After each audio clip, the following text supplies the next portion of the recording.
আগামী 12ই ফেব্রুয়ারি ত্রয়োদশ জাতীয় সংসদ নির্বাচনের দিনেই জুলাই সনদ বাস্তবায়নে অনুষ্ঠিত হবে গণভোট।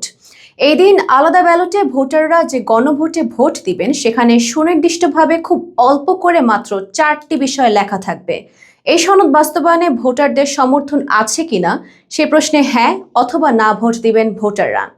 গত বেশ কয়েকদিন ধরে অন্তর্বর্তী সরকারের পক্ষ থেকে সারা দেশে গণভোট নিয়ে প্রচারণা শুরু করে সরকার।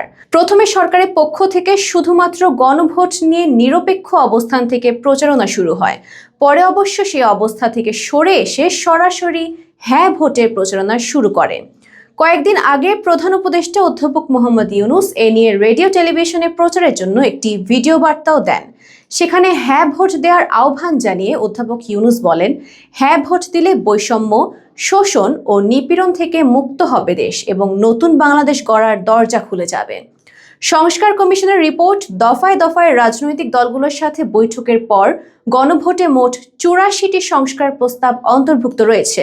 এর মধ্যে 47টি প্রস্তাবনা সাংবিধানিক এবং 37টি সাধারণ আইন বা নির্বাহী আদেশের মাধ্যমে বাস্তবায়ন করার কথাও জানিয়েছে সরকার।